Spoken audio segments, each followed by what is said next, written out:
Happy Thursday.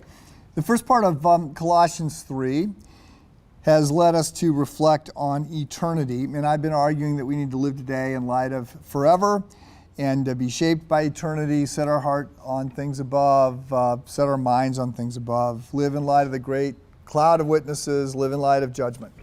I think one of the reasons we are hesitant to do that is because of a total lack of thinking about our own death.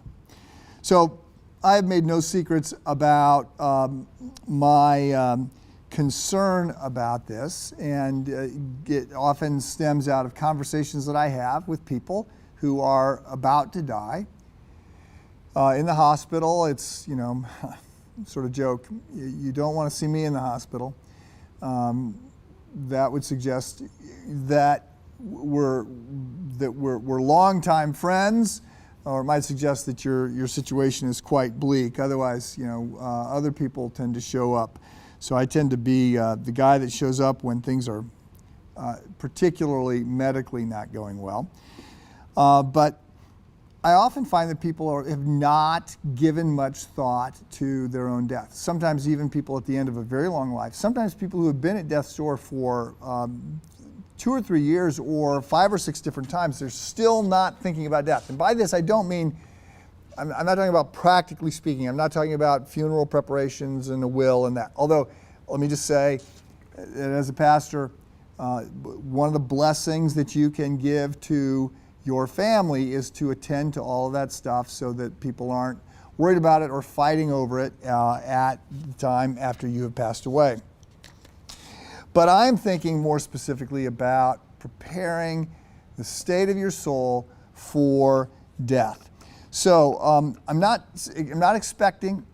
asking you to not fear dying. It was one of the things that my dad was concerned about. He says, I'm not scared to die. I just don't like the idea of the process, and I'd like to know how that's going to go. So I understand that can be a little bit daunting. But the idea that we are going to die, right? Death has lost its sting. That's Easter. That's 1 Corinthians 15. That's what Jesus has done.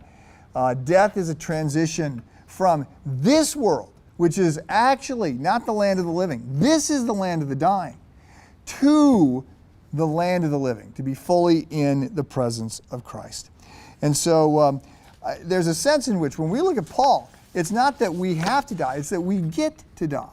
He says, I'm anxious to depart to be with Christ. That's so much better. And Paul, we think, is the one who's writing about himself when he talks about some man that gets called up into the third heaven. And third heaven is just a heaven, so it's the atmosphere, the sky, the universe, and then heaven where God is. And so I want to say, look, in 2 Corinthians chapter 4, Paul says, do not lose heart. Though outwardly we are wasting away, inwardly we are being renewed day by day. For our light and momentary affliction is achieving for us an eternal glory that far outweighs them. Right? What comes is so much better in Christ. So we fix our eyes not on what is seen, but on what is unseen. For what is seen is temporary, and what is unseen is eternal. I want to encourage you.